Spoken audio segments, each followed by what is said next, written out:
Je t'aime le carotte, je t'aime le tot, je t'aime le chevonne et el pouillou aussi. Je t'aime en janvier, février, mars, avril. Je t'aimerai toujours, mon tipeur d'amour.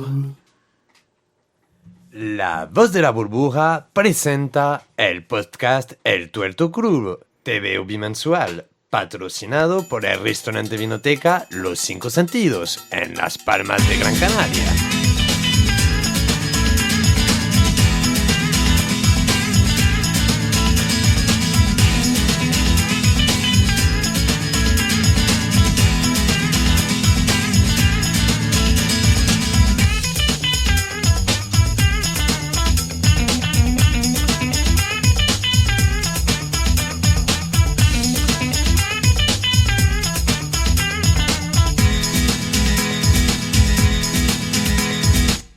Coucou les gens, oui, aujourd'hui nous sommes sponsorisés par un restaurant vinothèque espagnol de qualité.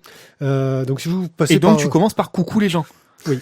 Tu as un restaurant de qualité qui vient te rendre visite et toi tu commences par coucou les gens. Car c'est un restaurant agréable où les gens sont accueillis avec bonne humeur et joie. D'accord, et donc quand les clients rentrent, on a le patron qui vient et qui fait coucou les gens. Ok, d'accord. Oui, parce que c'est un restaurant homosexuel réputé, Las Palmas de Gran Canaria. Oui, on a du public, alors on en profite un peu. Merci à Michel pour cette fantastique voix. Miguelito, coucou les gens. Voilà. Non, mais c'est une sorte, tu vois, c'est son truc à lui, quoi. Il rentre et coucou les gens. C'est comme ça. En espagnol. En espagnol.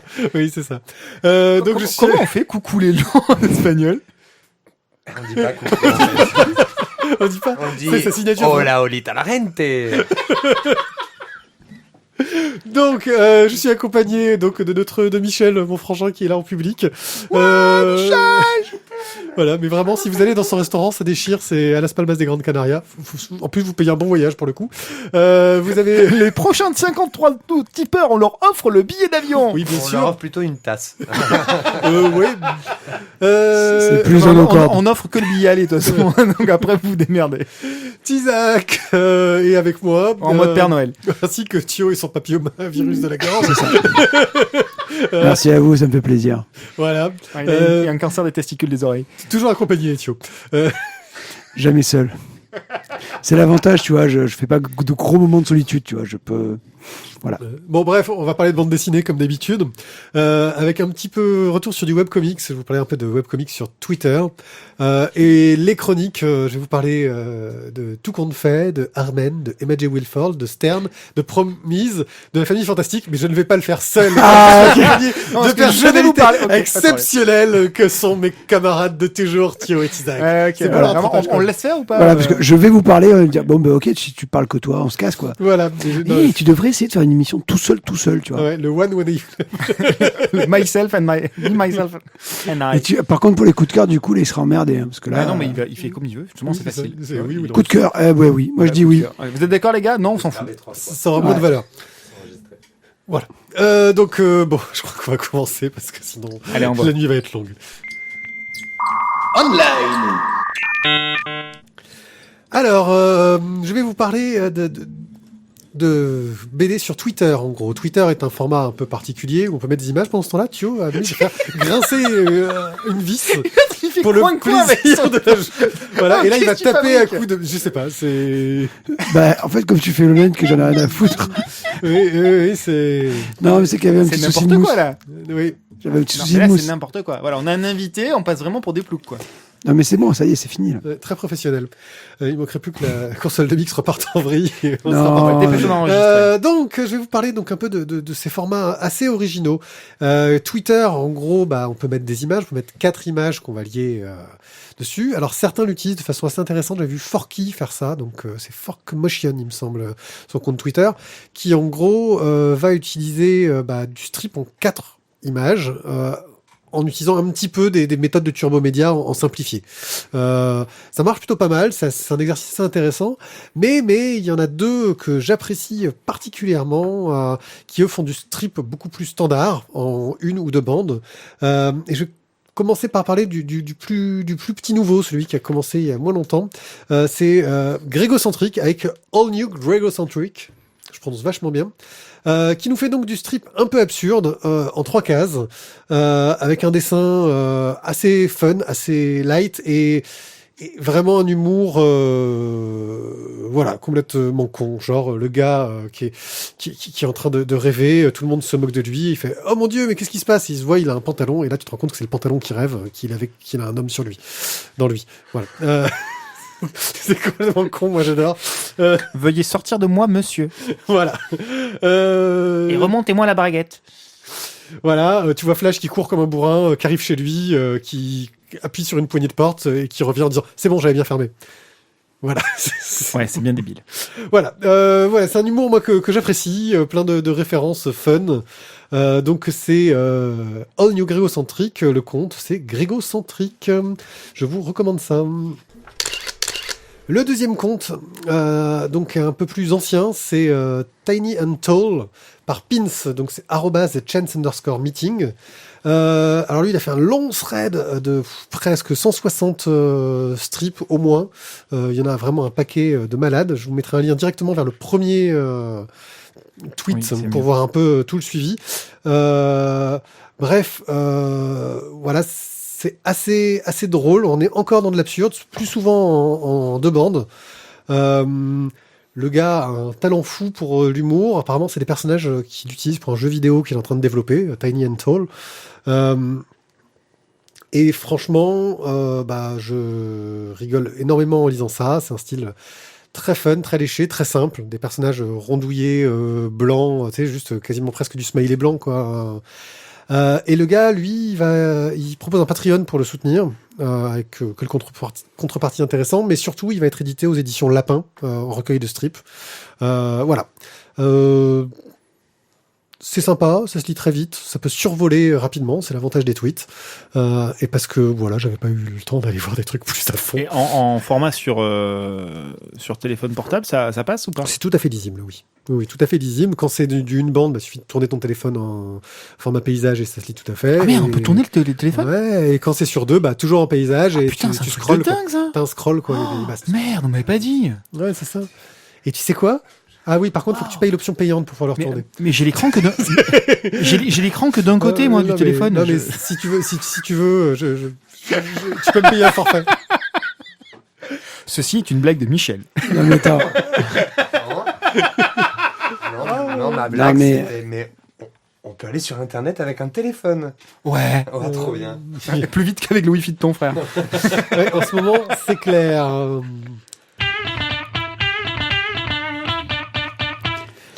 Et comme j'ai pas le planning, je crois que c'est à moi, c'est ça. Ouais, tout compte fait, ouais. c'est ça. Ah, ok, tout compte fait de Bandini et Camus. C'est chez Casterman. Ah ok, tu prends les notes. Prends des notes. Ok.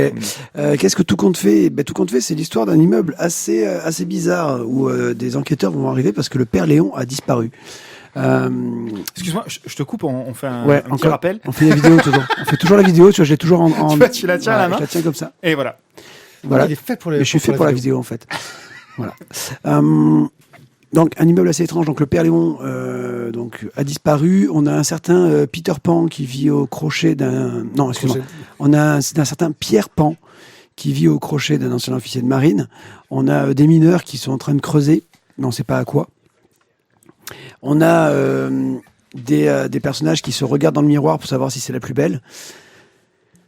Immeuble assez étrange quand même, où on va retrouver des vieilles grand-mères, un Indien et un cow-boy qui s'amusent à jouer toute l'après-midi ensemble. Voilà, bon. Et des personnages qui disparaissent, qui meurent, qui ne disent pas toute la vérité. On est rentré en fait dans l'univers du conte, et avec des personnages de conte qui sont assez barrés, clairement. Où le loup, il a quand même une relation très particulière avec la grand-mère du petit chaperon. Tellement... attention, il y a des oreilles chasses qui peuvent nous écouter. Tellement particulière qu'a priori, ils ont un peu fricoté ensemble. Hein. C'est pour ça qu'en fait, le petit chaperon, il fallait pas qu'il arrive trop vite.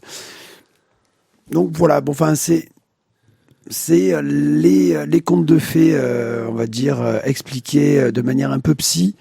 Tout compte Il y a du Bétalheim dedans. Tout compte fait, voilà, avec du Bétalheim dedans.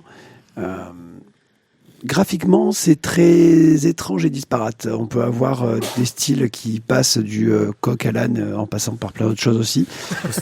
Au style bonne jeunesse. Voilà. Mais après, voilà. J'ai passé un moment assez étrange. Parce que même si j'ai beaucoup accroché finalement à tous les différents personnages, parce que justement c'était voilà le Pierre Pan qui vit au crochet dans l'amphithéâtre de Marine, je trouve ça très très drôle, mais ça s'est un peu arrêté à ça, parce que même si on est dans la psychologie de nos personnages de contes, on n'est pas vraiment, je trouve, dans une histoire qui est porteuse et c'est un peu dommage. Même si on reprend un moment des dialogues de Bettelheim de son bouquin. Voilà, il y a des moments où j'ai un peu rigolé, des moments où j'ai trouvé fun, mais ça m'a pas follement plus emballé que ça. Même si Dali de la BDRI me l'avait vachement bien vendu. Bon, ça a été un échec pour ma part. Je t'avoue que j'ai été coucou les gens. C'est vrai. Coucou les gens. Alors, Je vais commencer toutes les émissions par ça. Ouais, Voilà. mais moi, chacune de mes interventions, ça va commencer par coucou les gens. Alors, donc coucou les gens. Tu as déjà fait. Ah bon, je le reprends, je peux, merci. Coucou les gens. Donc sur l'album Tout compte fait, j'ai été un petit peu déçu à vrai dire. Peut-être parce que je m'attendais à beaucoup plus. Parce que intrinsèquement c'est bon, le dessin est bon, il y a une idée intéressante, il y a des twists intéressants, il y a des petites surprises à droite à gauche, il y a des changements graphiques qui sont du feu de Dieu, les personnages sont aussi très intéressants. Bref, il y a plein de bonnes choses. Maintenant, honnêtement, je m'attendais à plus barré, je m'attendais à plus construit. Il y a des idées, il y a des choses intéressantes. Maintenant, moi, à la place de l'éditeur, j'aurais dit mais reprends-moi ta copie pour que ce soit plus lisible. Pour qu'on comprenne mieux où est la trame, où est l'intrigue, où est l'enquête, comment ça évolue. Parce que il y a un problème sur l'intrigue et il y a un problème sur le rythme, je trouve. Et on se perd en cours de route. Voilà. Ce qui est très, très, très, très, très dommage. Parce que soit on fait du barré qui part dans tous les sens, soit on fait une enquête avec un fil conducteur et quelque chose de suivi. Et là, c'est le cul entre deux chaises, je trouve. D'où ma déception, parce qu'il y avait un peu tous les ingrédients pour faire un excellent album, un énorme coup de cœur. Et voilà, la partie graphique est exceptionnelle, mais je reste sur ma faim concernant ce qui est raconté ou la façon dont c'est raconté. Voilà. Graphiquement, j'ai beaucoup aimé parce qu'effectivement, on est sur un style un peu crayonné, un peu crayon gras, avec une couleur qui le met bien en valeur. Le style des Puis, il y a des personnages changements. marche bien. Il y a des changements de style en fonction des univers où ils se trouvent. Par contre, oui, au niveau du scénario, moi j'ai eu l'impression qu'en gros, tu vois, tu bois un coup avec un pote, t'es bien torché, d'un coup, il y a ton pote qui fait, écoute, c'est l'histoire d'un mec qui vit dans un immeuble, il s'appelle Léon, il a disparu, et il commence à rajouter des conneries, et ensemble, les deux mecs, ils se marrent. J'aurais adoré passer la soirée avec eux, parce que je me serais vraiment marré. Mais de là à faire une histoire construite, à un moment même, je pense qu'il y en a un dans la soirée, il a fait, attends, j'ai le bouquin de Bettelheim, là, je sors une page au hasard, on va la calaser dans notre histoire. Ça a manqué un peu de, ouais, il y en a trop dedans. Ça part vraiment trop dans tous les sens et ça manque d'unité. Alors c'est bien, c'est fantasmagorique, c'est des milliers de personnages, mais qui sont là juste pour la blague parfois, t'as l'impression. Mais même la blague, elle n'arrive pas en fait forcément. Oui. Moi, c'est ça que je reproche. C'est soit tu pars dans tous les sens, mais c'est gag sur gag, c'est sketch sur sketch, et il faut que ça s'enchaîne, pardon.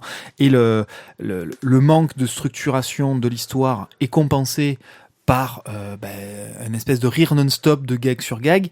Soit tu as une histoire qui est construite, et là, il y a ni l'un ni l'autre. Voilà. Ça aurait mieux marché en film. C'est-à-dire où en gros tu te fais un truc un peu à la Zaz, tu vois, les Yati, les compagnies, et où tu vas voir cet enchaînement de gags où t'as un train qui ne s'arrête jamais. Là t'es en BD, le train, quand t'as un doute, tu t'arrêtes quoi, tu fais une pause et tu regardes où t'en es. Quand t'es dans un film, t'as un train qui ne s'arrête jamais, tu prends les gags que tu vas encaisser, tu reverras le film une deuxième fois, t'en reverras d'autres que t'avais ratés, parce que tu rigolais à un autre. Et puis si le gag marche pas, ça passe quand même à la suite. Alors que là, si le gag marche pas, tu reprends, tu relis pour savoir si t'as bien compris ou pas. J'ai un peu déçu parce que c'était une idée. même pas original, j'ai envie de dire, parce que reprendre les contes de fées pour les moderniser, les rendre un petit peu plus trash, etc., c'est quelque chose de déjà vu, en fin de compte. Tu parles de trash, moi quand je lis la 4e de couve, je vous la lis parce qu'elle est quand même juste magique. Donc on voit le vieux loup avec la vieille mère grand. Ta petite fille a toutes les caractéristiques de l'enfant qui lutte déjà avec des problèmes de puberté. La réponse de la mère grand. Elle n'est pas mûre sur le plan affectif. Tout ça en fumant quand même sa clope au bec, au lit, avec donc les deux à poil. Hein. Donc on a bien compris ce qu'il venait de faire. Elle n'a pas encore maîtrisé ses conflits oedipiens. Tu as bien fait de ne pas lui ouvrir, dit le loup. Ben voilà, moi quand je vois ça, je m'attends à un truc totalement barré, totalement déjanté, avec les personnages qui sont pris mais complètement à contre-pied. Et finalement, ben oui, il y a du contre-pied, oui, il y a du décalé, mais pas aussi trash, pas aussi fun, pas aussi rigolo à l'intérieur, quoi. C'est sans doute en ça que je suis un petit peu déçu. Est-ce que tu veux revenir sur nos commentaires, Thio Non, après je trouve que tu as été un peu dur, mais bon, en même temps, voilà, je vais pas te tacler à la gorge pour dire ce que tu voilà. Michel, si tu veux intervenir, n'hésite pas. Hein. Ah bah du coup ça donne pas envie de le lire quoi. Vous l'avez tué quoi le pauvre. Il a fait un super truc parce que les dessins ils sont super jolis. C'est de même bizarre de voir que les dessins changent au fur et à mesure de la BD. Je l'ai pas lu, je fais que tourner les pages en fait. Donc, mais ça donne envie de le lire quand tu tournes les pages et quand tu vois ça derrière. Après, il faudrait peut-être le lire et puis chacun fait son avis, exactement. Fait son avis, se rendra compte si oui ou non ça vaut la peine de l'acheter pour seulement 20 €. On reconnaît les commerçants. Ouais, j'ai bien aimé la petite phrase de la fin quand même. Bon, on fait notre lancement pourri avec un jeu de mots qu'on a prévu depuis longtemps. Ça me fait ressembler. On t'entend, Michel, nous ne t'entendons pas si tu ne parles pas dans le micro. Je parle plus. Non, mais tu peux parler, mais parle dans le micro. Ça me rappelle vachement les dessins de. Les premiers, au moins, ils me rappellent vachement les dessins de Peter Pan. De Loisel ? Ouais. Les traits un peu comme ça, marqués. Ah ouais, non, je n'en ai pas. Ça m'a beaucoup ouais. rappelé ça. Voilà. Ok.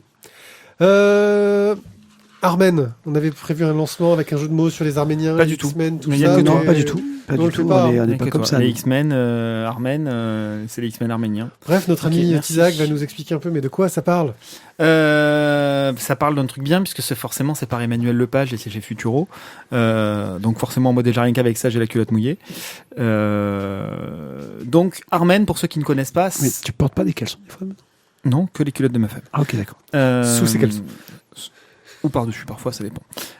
Donc, Armen, pour ceux qui ne connaissent pas, c'est un phare, d'accord, en Bretagne. Au pruneau ou...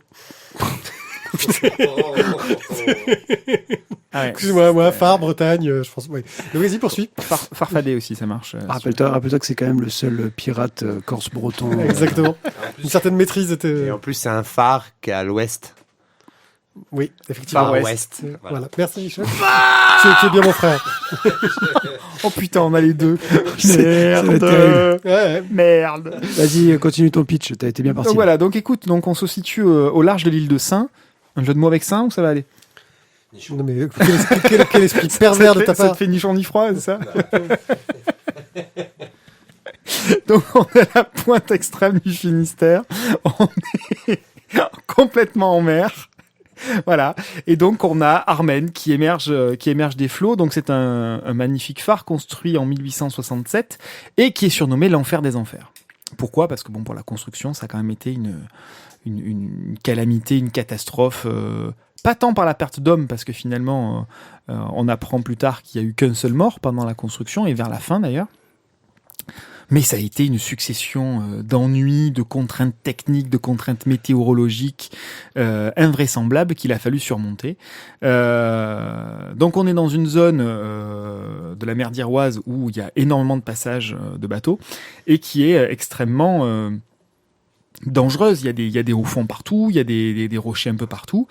Et donc le gouvernement français décide d'une grande campagne de modernisation des côtes et d'installation des phares.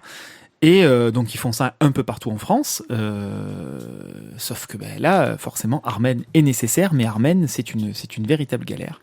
Et donc les hommes vont se succéder pour la construction, pour l'entretien. On va avoir plusieurs responsables, plusieurs dirigeants pour la réalisation de ce phare.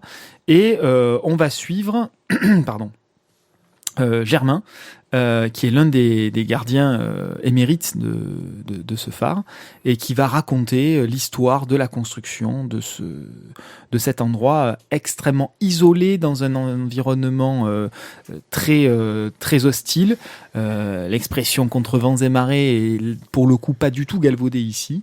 Et on va avoir les douleurs, les blessures, l'aspect rude des hommes de cet endroit-là, mais heureusement que ce ne sont que des hommes, des locaux, des natifs du coin qui vont se mettre à la construction de ce phare, parce qu'il fallait au moins ça pour appréhender les difficultés de la construction. Donc voilà, pour tous les amateurs de Bretagne, de phare, de mer et un petit peu d'histoire, c'est un très joli bouquin. Alors je dis le mot joli, Mathieu, je te laisse prendre la suite. Ouais, parce que vous avez senti le petit côté fébrile dans la voix là Bah oui, mais parce c'est qu'en pas fait, de nodule, hein. c'est parce que c'est Emmanuel Lepage et que du coup, si je dis du mal de lui, ensuite, je sais que tu vas me démonter, quoi. Alors, je t'avoue que graphiquement, il est splendide, clairement. Avec cette édition-là, il y avait un DVD en fait, justement, qui parlait de la pas dedans quand j'ai récupéré le bouquin. Non, parce qu'on était en train de le regarder avec Tizak. Et dans ce DVD, justement, il y a donc toute la construction d'Armen. Et au final, j'ai préféré regarder le DVD que de lire la BD. Au niveau de l'histoire que ça m'a raconté. Je trouvais que l'histoire, enfin, j'ai préféré l'histoire racontée de la construction du phare d'Armen dans le DVD que dans le bouquin. Dans le bouquin, c'est très poétique. Les dessins d'Emmanuel Lepage sont absolument splendides à tomber. Armen est je trouve, une sorte d'encre de l'obstination humaine, mais à un point qui est absolument hallucinant, quoi. Les mecs, il y a des hivers où ils ont bossé 5 heures sur la construction du phare. Non, c'est la première année. La première année, c'est 5 heures. La première année, je crois, c'est 4 heures. Ou, 4, ils ont pu bosser que 4 heures sur le rocher qui affleurait de l'eau, quoi. Un truc de fou, oui. Ah non, mais je veux dire, il faut être un peu têtu pour faire ce qu'ils ont fait, quoi. Voilà, il y a eu quand même 3 ingénieurs, les mecs ils se sont tués à la tâche et ils ont lâché le morceau, et c'est le 3e qui a fini une fois que les 2 autres s'étaient éreintés à faire avec des problèmes techniques liés au mortier utilisé. Le premier mortier qui était utilisé ne tenait pas sur place.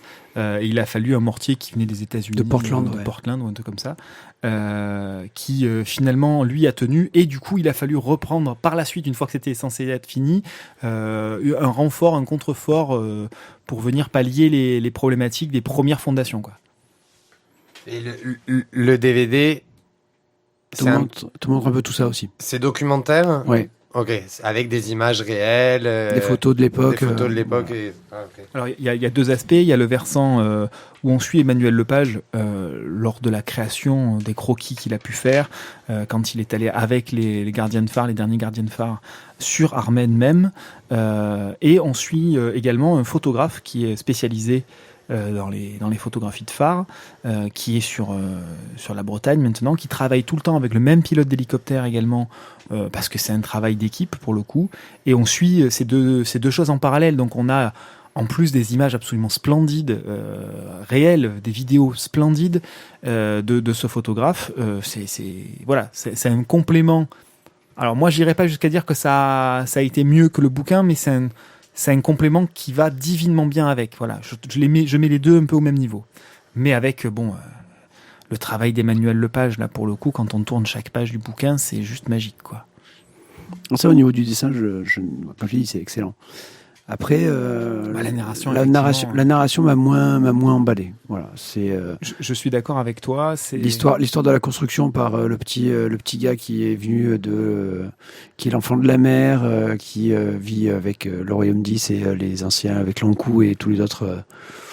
Voilà. C'est voilà. En fait, dans ce bouquin, on a plusieurs petites histoires. On a l'histoire du dernier gardien. On a l'histoire vue par les gens qui construisaient, par le maître d'œuvre, et on a donc ce jeune garçon qui occupe quand même une bonne partie de l'histoire. On a cette espèce dont le récit est écrit sur les murs du phare. Exactement, et on découvre ça parce qu'il y a eu une inondation, enfin une infiltration d'eau qui vient...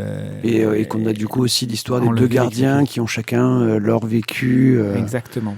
Donc il y a plein de petites histoires en fait dans l'histoire. effectivement, je suis d'accord avec toi. Peut-être que ça aurait été bien qu'il y ait une trame un peu plus marquée, un peu plus intéressante. Maintenant, ça fait un petit peu carnet de voyage. On se balade à droite, à gauche, on se balade dans le temps. Pas un voyage géographique. On reste sur le même lieu, mais à travers les époques. On a aussi, du coup, une petite incursion dans le patrimoine breton, dans comment est-ce qu'on appelle les Folklore. Le folklore, voilà. Cette histoire 10, là, pour le coup, faut l'intégrer dans le patrimoine, dans le décor, pour comprendre aussi le vécu de ces gens et leur état d'esprit. Moi, voilà, j'ai trouvé ça très intéressant, mais effectivement, je comprends complètement ce que tu dis. Ça aurait été bien, peut-être, qu'il y ait une histoire plus intéressante. Pour prendre en comparaison un autre bouquin d'Emmanuel Lepage, Printemps à Tchernobyl, l'histoire, on va dire, est mieux racontée. Il y a une histoire et l'ensemble est mieux raconté, je trouve. On va demander à El Dictator. El Dictator, qu'est-ce que tu en penses? Parce que là, il a l'air songeur depuis tout à l'heure, il sourit, tu sais, il donne la tête. Il a un petit air narquois et il se dandine sur sa chaise tournante. Là, ça me fait peur. Et ben moi, j'ai trouvé que c'était vachement mieux qu'un Printemps à Tchernobyl. Parce qu'un Printemps à Tchernobyl, c'est pas une histoire, c'est un reportage. C'est quelque chose de tout à fait différent. C'est Emmanuel Lepage qui raconte ses mésaventures à Tchernobyl. Là, déjà, un peu romancé, somme toute. Oui, bien sûr, mais comme tout récit. Là, on est dans quelque chose. Déjà, je trouve que la façon dont tu as abordé ton pitch, tu pars c'est l'histoire de comment on a construit Armen. Pour moi, c'est l'histoire que nous raconte Germain, avant toute chose. C'est-à-dire que c'est un peu pour moi un récit dont on fait les légendes. Ce qui fait que je pense qu'il était important d'avoir cette légende 10 qui arrive au milieu, parce que c'est cette cité dans la mer, cette chose au-delà des eaux qui est représentée. Et on suit un peu ce Germain qui raconte cette histoire à son enfant, dont on se doute qu'il n'est peut-être pas là. Et on se rend compte aussi que tous ces gardiens de phare sont brisés d'une façon ou d'une autre. Tu avais juste un doute. Oui, voilà. Ouais. Non, j'avais pas un doute. Ah, il était naïf quand même. Voilà. Alors, hein. Non, mais on sent que tous ces gardiens sont brisés d'une façon ou d'une autre, ont une vie difficile, parce que pour accepter d'aller vivre dans ces phares au milieu de nulle part, où tu dois rester des semaines à deux, je crois qu'ils se relaient tous les 11 jours, un truc comme ça, c'est un travail de dingue, et à faire des tâches répétitives. Il y a rien à faire là-dessus. C'est à une époque où ils ont même pas Netflix, quoi. Tu t'imagines même pas. La vache, quoi. Putain, c'est chaud patate, ouais, quand même. Ouais, et, des fois, ils ont la radio qui tombe en rade, ils sont dans la merde, ils ont pas de nouvelles de l'extérieur. Enfin, bref. Et pour moi, ça nous montre comment est-ce qu'on construit une légende, comment on la raconte. Et donc, ils nous embarquent tout de suite sur cette histoire 10, qui est la légende originelle auquel on peut se rattacher. Et ensuite oui, l'histoire raconte ça, mais cette histoire, elle est tellement incroyable, tellement fantastique, qu'elle peut devenir une légende, qu'elle peut devenir un fantasme, un rêve, quelque chose dont on se souviendra, même si quelque part, ça n'a plus vraiment d'importance. Parce que cette magie a disparu par l'automatisation du phare, toutes ces choses-là. Voilà. Donc moi, j'ai trouvé vraiment que c'était un récit magnifique. Tu parlais du dessin d'Emmanuel Lepage, qui est génial, qui en plus, pour le coup, change de style en fonction des récits. C'est ce que j'allais dire, ce sont les dessins d'Emmanuel Lepage, parce que là, pour le coup, on a des styles différents. Quand il fait le récit 10, on est sur quelque chose d'un petit peu plus classique, pas Art Nouveau, mais pas loin. Non, un peu inspiré médiéval. Inspiré médiéval, exactement. Un petit côté David B. Ouais. Non. Oui, dans le trait. Je parle pas dans le noir. Je parle. Oui, parce que les couleurs, pour le coup. Oui, non, pour les couleurs. Mais sinon, oui, sinon ces couleurs. Mais voilà, on est dans quelque chose d'assez médiéval. C'est très bien rendu. On a des choses qui sont, qui sont très différentes.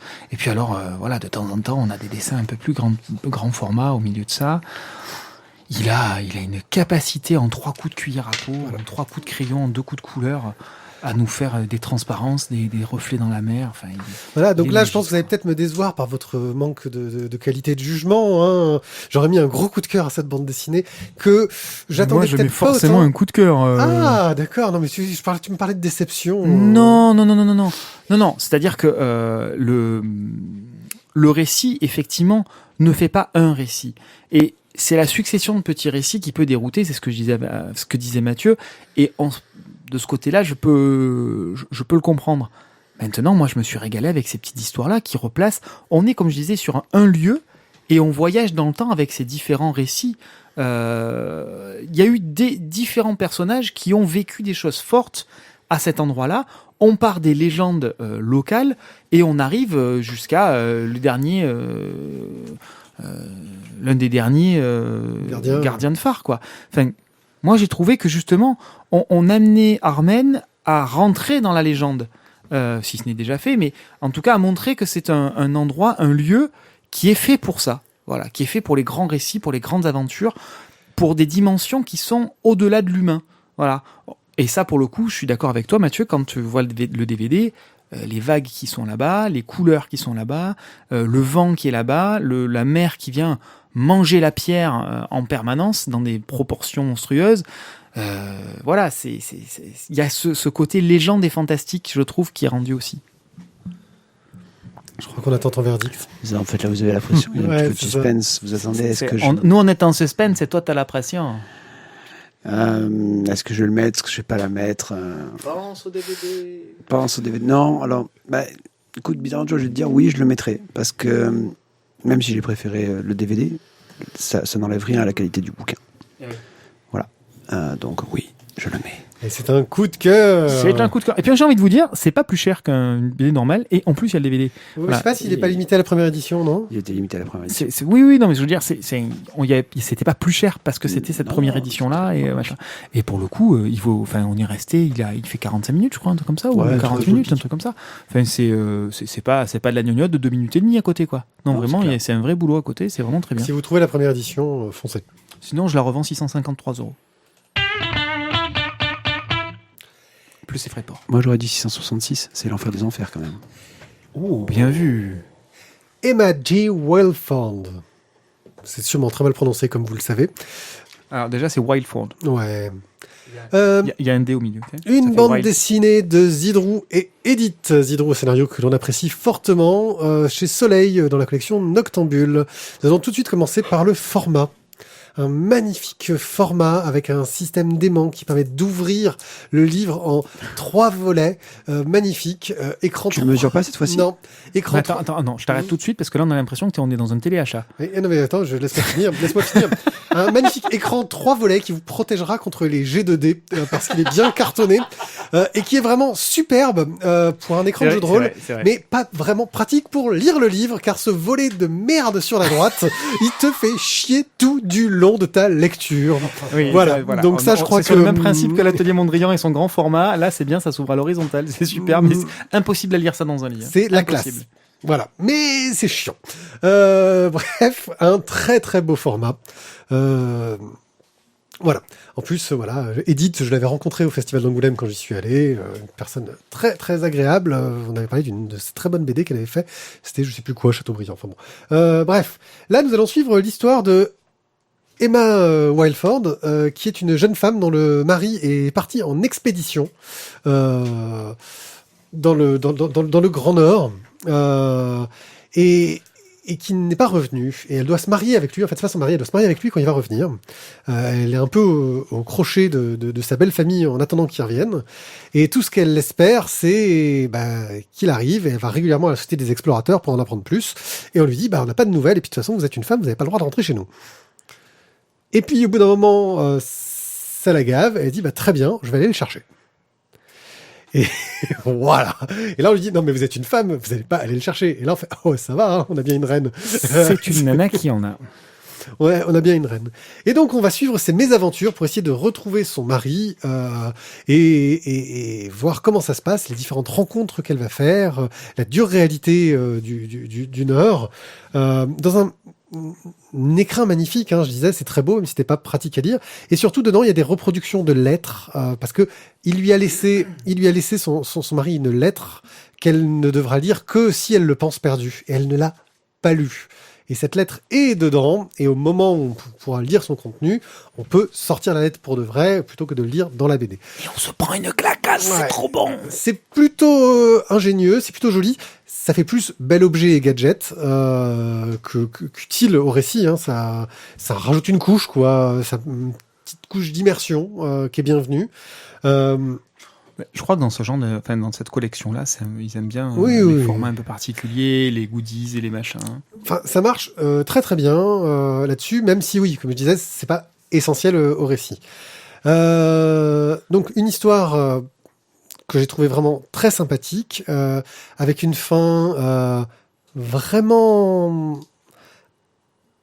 un peu étonnante, je dirais pas totalement étonnante, mais un peu étonnante. Voilà, c'est le destin d'une femme à une époque où il est dur d'être une femme. Voilà. Le dessin d'Edith est d'une beauté, d'une légèreté. On sent le caractère du personnage, on sent son mouvement, on sent son action. On est sur un trait très fin. Un peu, on n'est pas dans du réalisme, on est dans du semi-réalisme entre guillemets, hein, mais il y a une justesse dans le trait, des cadrages magnifiques, des clins d'œil superbes à des planches de maître. J'ai vraiment été sous le charme du dessin d'Edith que je connais. Enfin, je connais un peu son travail depuis Basile et Victoria, donc ça remonte à très longtemps. Et là, je trouve qu'on arrive à quelque chose, mais qui, voilà, une excellence technique au service de la narration.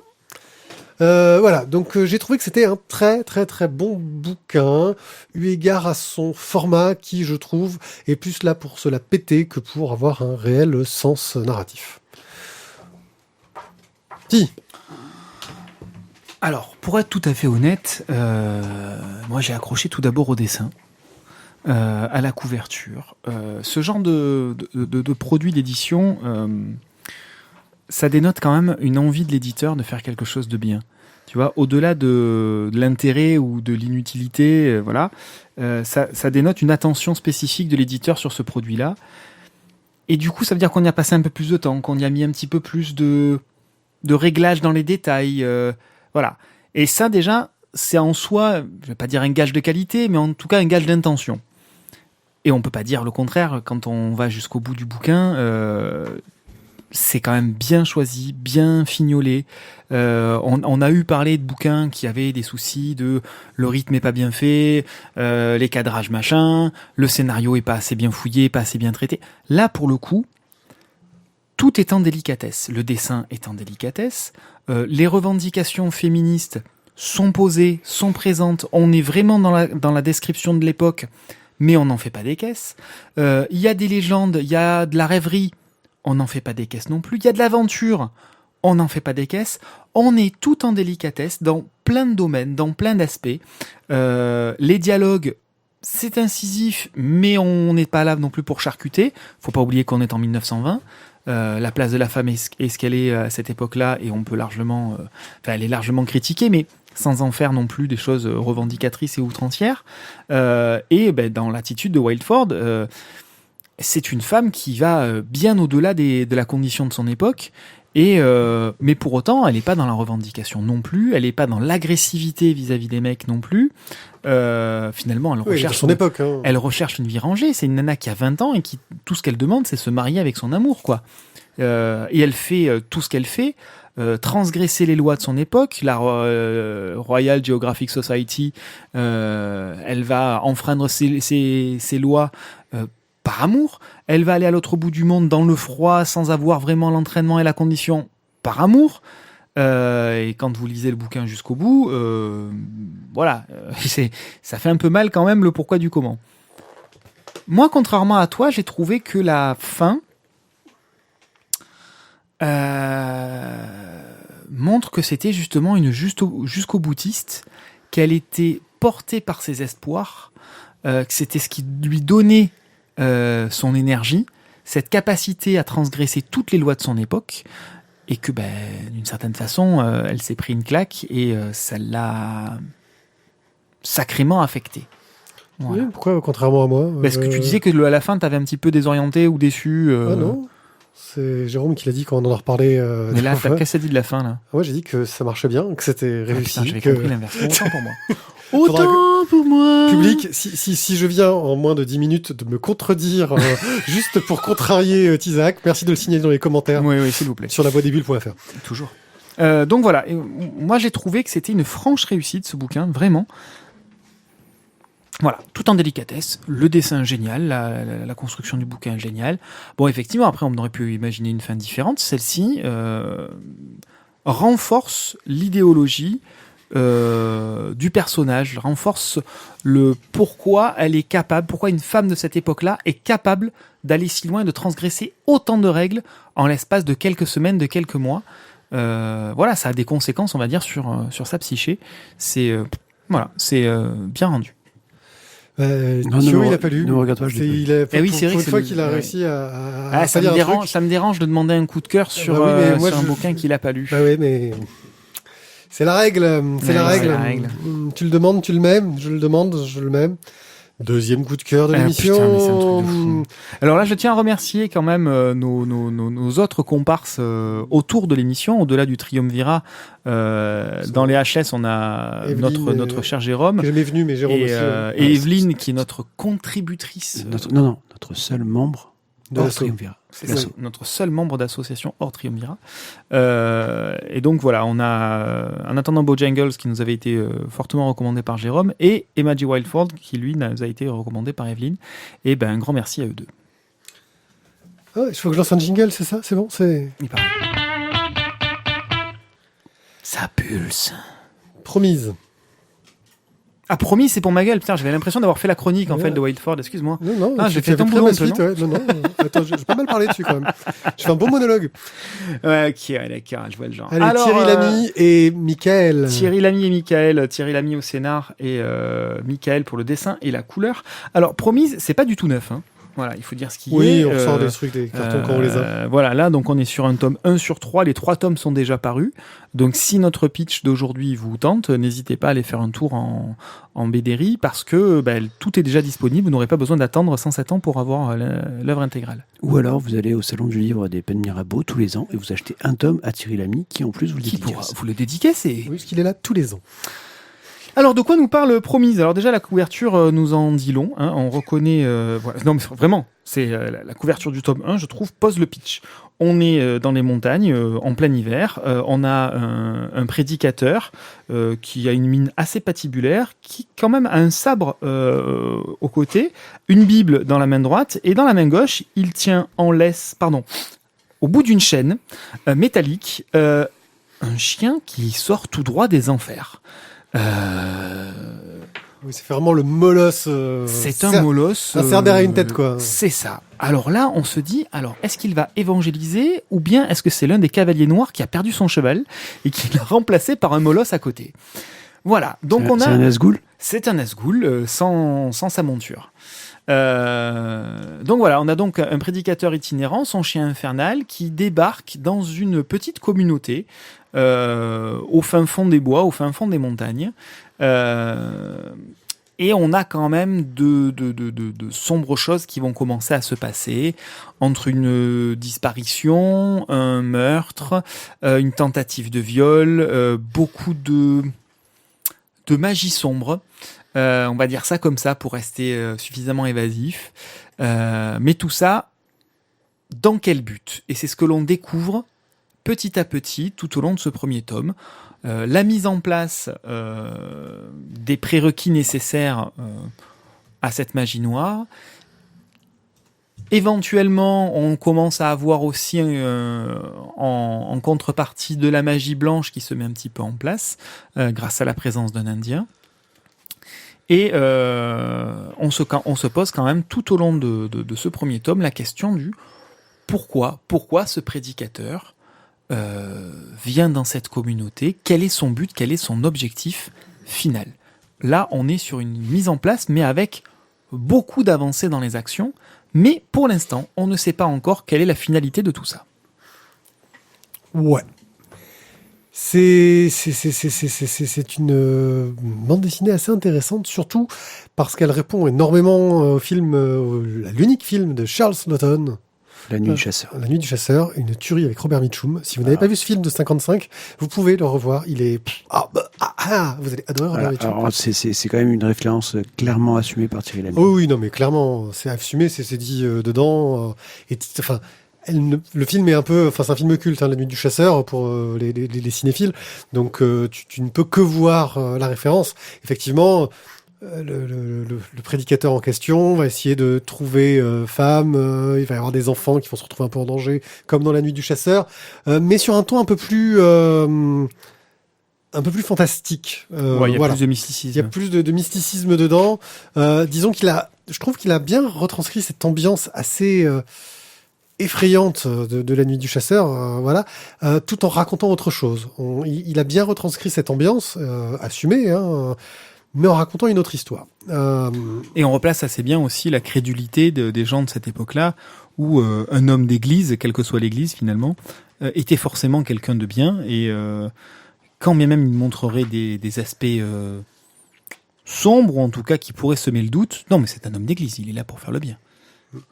Voilà. Donc l'histoire Ils sont un peu ras du front. m'a plu. J'ai vraiment envie de connaître la suite. Donc Chez les rednecks, c'est souvent voilà. ça. Du coup. J'espère qu'on va avoir une occasion d'avoir la suite plus rapidement que d'attendre 3 ans, 2 ans pour avoir la fin. Parce que vraiment, j'ai envie de connaître la suite. Au niveau du dessin, c'est efficace, un dessin un petit peu tiré au couteau, un personnage un peu sec, un peu droit. On sent quand même une certaine jeunesse dans le trait. Des visages qui parfois sont un petit peu approximatifs, des proportions qui sont parfois un peu changeantes, une jeunesse dans le trait, et je pense que ce Michael... Alors, c'est d'une part... Erreur de ma part, c'est pas le deuxième, c'est un autre Michael. Ah, d'accord. Et quand tu regardes les 3 bouquins promis, parce que donc, du coup j'ai feuilleté les 3, au niveau du dessin, il a quand même beaucoup, il y a quand même une évolution qui est très très Une intéressante. progression, quoi. Ouais. Le gars, il a pris des pecs, quoi, entre plusieurs Ça, tomes. il a pris des pecs et il les a dépensés à bon escient, quoi. Voilà. Qui a pris des pectoraux. Non, mais c'est moi j'ai trouvé un peu ce côté, un peu cette jeunesse, mais suffisamment efficace et qui colle suffisamment bien à l'histoire pour que j'ai pas à m'inquiéter de la suite. Donc voilà, là j'attends vraiment la suite pour savoir ce que ça va donner. C'est un premier tome qui marche bien, qui pose bien les bases, qui donne envie d'en connaître plus. Qui lira verra. Ouais. Moi, ce que je te dirais aussi, pour rajouter un petit peu sur le dessin, au-delà des traits qui sont effectivement assez à la serpe pour que ça soit acéré, on va dire, c'est le travail sur la couleur. Et lui, pour le coup, je le trouve assez mature, ce travail sur la couleur, et très à propos par rapport au contexte et à l'ambiance. Ça fonctionne vraiment très bien. On est sur des tonalités gris, bleu, marron, café, dans ces tonalités qui sont très affadies, qui montrent bien l'aspect hivernal de la chose, mais aussi qui donnent une noirceur à l'ambiance, quelque chose de vraiment froid et dur, quoi. Donc voilà, ça marche très très bien. Les seules traces de couleur sont généralement du rouge, soit liées au sang, soit liées aux yeux du chien, et pas que du chien. Ah, et la Bible. Alors juste pour finir, du coup, je suis totalement conquis par la promise, ça m'a bien plu. Le Michael en question aussi, c'est un auteur qui est donc maintenant chez... Là, c'est quoi? C'est chez qui? C'est chez Glénat, c'est ça? Oui. Ouais, donc là, il a signé chez Dargo aussi pour une série qui s'appelle Giant, qui est sur la construction des buildings. D'ailleurs, on va chroniquer bientôt le tome 1 de D'accord. Giant. Oui, j'ai vu ça. Ouais. Tu savais. Et en fait, tu non, savais je pas du tout. j'avais C'était pas le du même tout auteur. fait le lien au niveau des auteurs, donc ouais. Et, donc du coup, ça a bien changé aussi au niveau Belle du progression, oui, parce que. dessin. Voilà. Ok, bon, merci. Coup de cœur. Moi, je suis en attente. Je suis en pause là. Non, mais on attendra dans 3 ans que j'ai fini. Voilà. Ok, ça marche. En fait, on a zappé une chronique parce qu'on n'a pas parlé de Stern. Non, elle vient. Hein? C'est normal parce qu'elle vient après. Non, il y a eu un changement. Non, elle venait avant, promise, mais c'est pas grave. Ah bon, c'est pas grave. Stern, Thio. L'assassin, le croque-mort et le clochard. Le clochard. Enfin, Dans l'ordre, c'est le croque-mort, le clochard et l'assassin. Donc ici, on va suivre donc les aventures d'un croque-mort. Forcément, on est à la fin donc du 19e. Dans le Kansas, décidément, je crois que dans le Kansas, il se passe tout quand même. C'est the place to be pour être dans un bon western, je crois, le Kansas. Somewhere over the rainbow, Mets tes souliers rouges, gars. Voilà, ok. way up high. Bon, oui.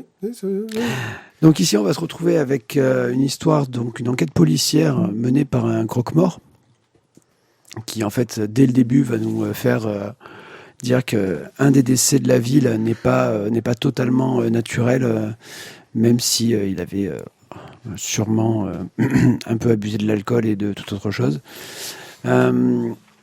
Et en fait, cette enquête va nous permettre de revenir, on va dire, dans le passé des gens.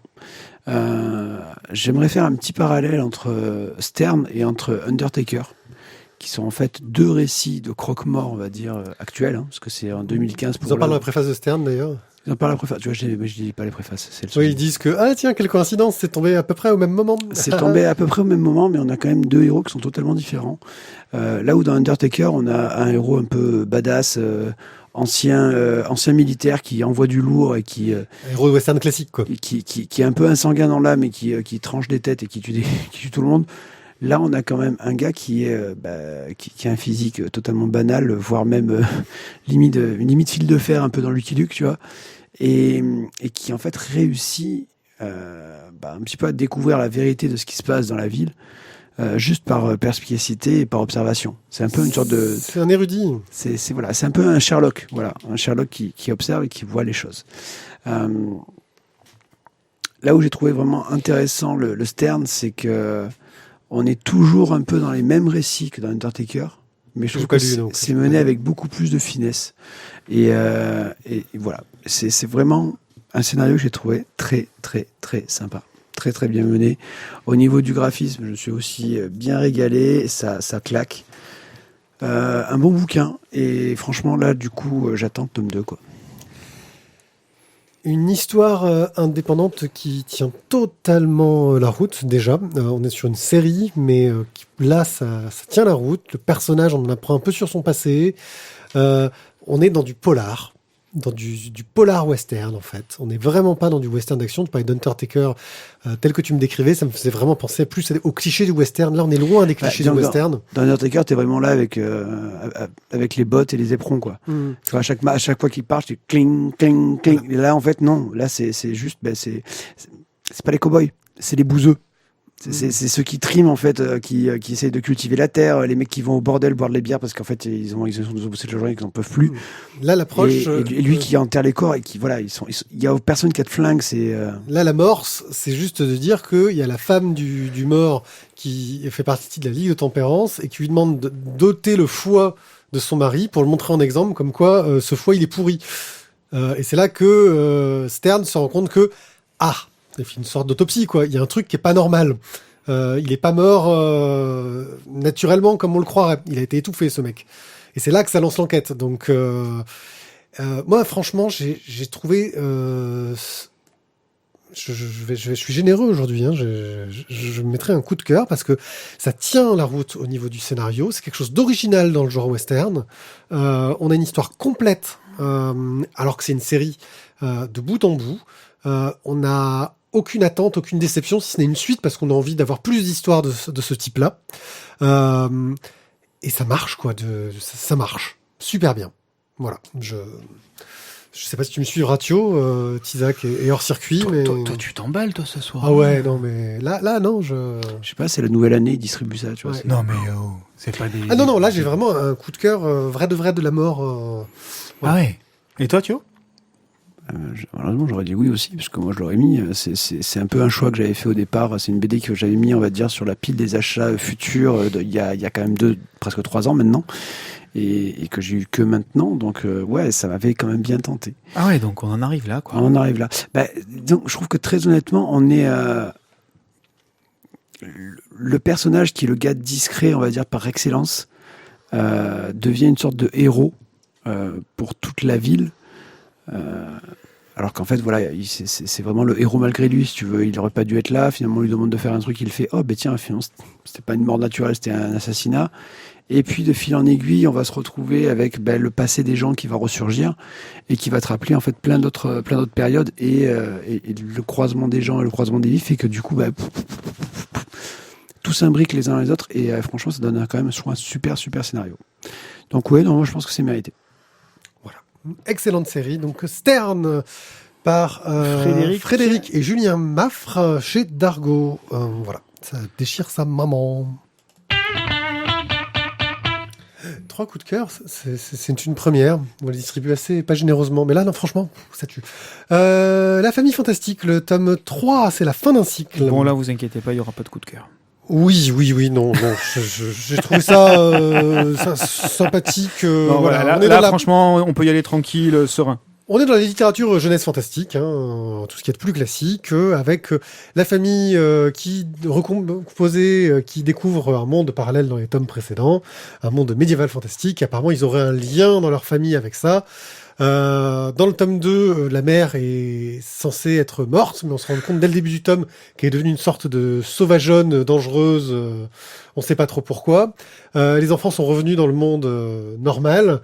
On est un peu en période de crise d'adolescence, hein, parce que c'est le beau-père en fait qui s'est retrouvé à s'occuper des gosses, à faire ce qu'il peut. Le père redébarque du jour au lendemain pour dire, en fait, je connais un peu toutes vos histoires de monde parallèle, machin chose, je peux vous aider. Et là, ils se font enlever par un magicien qui les renvoie dans une autre ville où la pluie peut les tuer et où avoir un parapluie est très important. Et où ils vont essayer de retrouver... Oui. Ah oui. Ils vont essayer de... Non, c'est fait carrément disparaître, tu vois. Ils vont essayer de retrouver leur mère et de comprendre tous les méchants et tout le bordel qu'il y a autour. Ça va, je vais pas... Vas-y. Sur mon pitch, j'ai pas trop zappé. Parce que j'avoue que j'ai eu un peu du mal, parce que c'est comme d'hab, hein, quand j'ai une grosse série avec beaucoup d'éléments, en fait. Hein, c'est assez riche d'un point de vue du récit. Un petit résumé au début, c'est que ça fait quand même pas de mal, parce que je vais pas me retaper toute la série avant de lire le tome. Est-ce que justement, c'est parce que moi j'ai pas lu le tome 3, mais j'avais lu les 2 premiers. Est-ce que c'est plus clair? Est-ce qu'on apprend un petit peu des choses avant de repartir encore ailleurs? Parce que moi, c'est quelque chose qui m'avait franchement déplu dans le 2e tome. Le premier, bon, pose des bases adolescentes, bon, ok, très bien. Le 2e, pour le coup, j'ai trouvé que ça partait dans tous les sens. Et ça donnait un peu la sensation que l'auteur se perdait dans un fouillis, dans des possibilités éventuelles, mais que finalement il ne choisissait pas grand chose, ou en tout cas il n'expliquait pas grand chose. Il développait un peu de trop ses son choix. univers sans aller très très loin au fond. C'est ça. Sans développer un point. Pourquoi ça partait à droite, ça partait à gauche, etc. Donc est-ce que c'est un peu plus recadré dans ce 3e épisode en termes de compréhension de l'univers, du scénario et des motivations des uns ou des autres? Parce que moi franchement le tome 2 ça m'a bien perdu plus et déçu, recadré, quoi. Même si il y a toujours cette volonté d'avoir un tome, une ambiance, je pense aussi, avec une ville, une découverte, un environnement un peu original. Un nouvel environnement, quoi. Donc là, c'est cette ville avec les pluies dangereuses, etc. Ça marche bien. Moi, je trouve que c'est du bon récit fantastique jeunesse, tu vois, dans le côté jeunesse. Parce que le gamin peut s'intéresser au personnage, s'identifier à lui. Il y a toutes les problématiques de l'adolescence, de la rébellion, du choix de ses aînés qu'on accepte ou pas. De quoi tu dis, Michel? Des dessins infantiles. Ouais, un peu manga. Très attractifs à l'œil pour les yeux des enfants, en fait. Et des mises en page très spéciales. Moderne, hein, En des fait, mises en page très très modernes qui en jettent. Il y a une double page qui déchire, très jolie. Même si je trouve que pas de bol, ils ont repris la double page pour les intérieurs de couverture et que la mise en couleur est vachement mieux dessus. Elle est plus adulte la mise en couleur sur les pages intérieures. Mais ça marche bien, c'est bien calibré, c'est efficace. Je me sens pas la cible. C'est pas un de ces récits jeunesse qui visent tous les publics. C'est un récit jeunesse qui vise bien son public, qui, je pense, j'espère, le trouvera, parce que ça marche. Maintenant, parce que voilà, ça permet... C'est le genre de truc, t'imagines, qu'il peut y avoir un univers étendu, et on aime ça quand on est gamin, avoir un univers étendu, on va pouvoir avoir plein de récits qui vont se construire autour, dans d'autres médias, dans d'autres choses. Il y a un beau potentiel, mais bon, je suis pas exactement la cible, et donc oui, j'ai passé un bon moment à le lire, sans être... waouh, voilà. Tio. Il y a un grand méchant en blanc là avec un gros nez. Ouais. C'est du Miyazaki. Non, pas. J'allais dire, on est chez Astro Boy là. Hein oui, c'est ça, Tezuka. Ouais. Tezuka. Tezuka, voilà, je voulais dire Tezuka. Ouais. Ah oui, c'est. Je pense que c'est un peu assumé. Hein. Il y a un style vraiment très très très Tezuka là-dessus. Tio, oui. Désolé. On a bientôt fini. On a bientôt fini, Tio. C'est bon. Pop. Pas grand chose. Je t'avoue que j'ai pas été follement emballé par ce 3e tome de la Famille Fantastique. Les 2 premiers m'avaient pas mal plu. Là, j'ai pas trop accroché. On continue notre histoire, on est d'accord, mais l'arrivée du père, les trahisons, les gens qui mentent. On a déjà fait les 2 premiers tomes, les gars. Voilà. Oui. Donc bon, c'est agréable, c'est joli, mais ça m'a pas franchement transcendé. Donc voilà, je pense que moi je m'arrêterai là sur la Famille Fantastique. Voilà. Mais je pense aussi. Je pense qu'on avait fait ce qu'il faut pour le conseiller aux bonnes personnes. Ouais, après, voilà, à vous de voir si vous suivez ou pas. Enfin, moi, j'ai arrêté donc à la fin du 2. Tu arrêtes à la fin du 3. Oui, non, c'est pas le truc. Non, mais après, voilà. Voilà. Moi, par contre, j'ai trouvé ça très rigolo parce que dès la couverture, on a ce personnage que l'on pressent sans grande difficulté à être un grand méchant, et on a les mêmes cadrages que dans Astro là. Ces cadrages en contre-plongée avec le regard que sur un œil, avec le gros nez. On est vraiment sur ces références, plus que c'est du clin d'œil plus qu'appuyé. Oui, non, mais c'est très efficace en plus. Voilà, ce que je dis, c'est de la très bonne BD. Maintenant, voilà, on n'est pas le public. Alors, petite question maintenant sur la couve, il y a un joli sticker spécifié fin de cycle. Est-ce que du coup, tu sens une fin de cycle ? Est-ce qu'on a résolu les éléments des 2 premiers tomes et de ce 3e ? Ils ont résolu une grande partie des éléments. Ils laissent bien sûr des pistes pour un tome suivant, mais à la fin, on arrive sur un statu quo qui tient la route, qui fait une fin raisonnable, quoi. D'accord. On se doute qu'il y a encore des mystères vis-à-vis des parentés du passé, enfin voilà, on va peut-être avoir une prophétie, un de ces 4. Un truc dans le genre, mais oui, non, ça tient la route. Non, D'accord. C'est un cycle qui se tient totalement. Ok, donc la Famille Fantastique, tome 3, L'homme au parapluie. Voilà, chez Glénat, par Collection Lilian, Drouin et Lorient. Juste pour vous dire, en fait, dans Stern, il y a déjà le tome 2 qui est sorti, mais en fait, Bédovore ne me l'a pas annoncé. Donc, Les saletés. il y a une sorte de bug, en fait, sur Bédovore. Donc le tome 2 est sorti en janvier 2017. Ok, on va vite le chroniquer, je sais pas, une sorte d'intuition. Je pense qu'il y a des chances qu'on chronique assez rapidement. Voilà, c'est fou ces intuitions qu'on a. Merci de nous avoir écoutés. Merci Michel de nous avoir écouté tout du long, de ta participation à l'émission. C'est un plaisir de t'accueillir. Comment on a dit coucou les gens, comment on finit? Ce qui est bien avec coucou, c'est que ça marche que quand on vient, mais pas quand on sort. Voilà. On dit comment quand on sort? Et ben on dit donnez-nous des sous sur Tipeee. Buenas tardes. Voilà. Ah oui, non, d'ailleurs, nos tipeurs, si vous voulez nous offrir des bitcoins, franchement, c'est le moment. Le cours a un petit peu baissé. À mon avis, offrez-les-nous. Ouais, un bitcoin par-ci, un seul, par là. juste un. Ouais, c'est bien. Un seul, ça me suffit. Ouais, je prends l'heure. Ouais. Voilà. Vu le cours du bitcoin, ça peut bien, Voilà. ça peut être bien. Bref, voilà. N'hésitez pas à aller sur lavoidesbulles.fr pour laisser des commentaires sur les émissions ou à vous abonner à notre page Facebook La Voix des Bulles ou à aller sur Twitter ou les réseaux sociaux, la totale. Nous serons ravis d'entendre votre avis sur notre émission. On se retrouve donc très bientôt pour une nouvelle émission. On est en train de vous préparer le programme des futurs splash pages. On espère qu'on aura des invités qui vous intéresseront. En tout cas, nous, on est ravis de les accueillir prochainement. On sera peut-être à Décalanquer des Bulles, mais on ne sait pas. Mais peut-être, on verra. En mode réduit. Voilà, en mode réduit, parce qu'il y en a un qui nous abandonne. Moi, je serai à Philly, en train de voir la cloche de la liberté à ce moment-là, Voilà. et de me balader dans plein pays amiche. Là, tu salueras Benjamin Gates de notre part. Oh mon Dieu. Tu sais que maintenant, il y a des cheveux en plus, Benjamin Gates. Il s'est fait réimplanter, c'est une horreur. Ouais, sponsorisé par Botanique. Ouais. Voilà, et n'hésitez pas à aller à Los Cinco Sentidos, à Las Palmas des Grandes Canarias, un fantastique restaurant Vinothèque. Vous demandez Michel, c'est le patron, il est super cool. Il a des chouettes tatouages et des jolies tasses. Voilà. Et, Le plus important. Et Par ses contre, cartes. la bouffe, c'est dégueulasse. Elle n'avait pas mangé des vins de merde. Mais... Et sa carte, qu'est-ce qu'elle est belle, sa carte. Je sais pas qui a fait ça, mais elle est magnifique. Ouais. Je crois que c'est le 3e frère, non? Il y a pas un truc. Ouais, c'est ça. Et puis, C'est le plus vieux, celui qui va avoir 40 ans. c'est ça. Merci à tous, à très bientôt. Ciao, ciao. Bye bye. Au revoir. El Wine Club ha sido patrocinado por el restaurante Vinoteca Los Cinco Sentidos.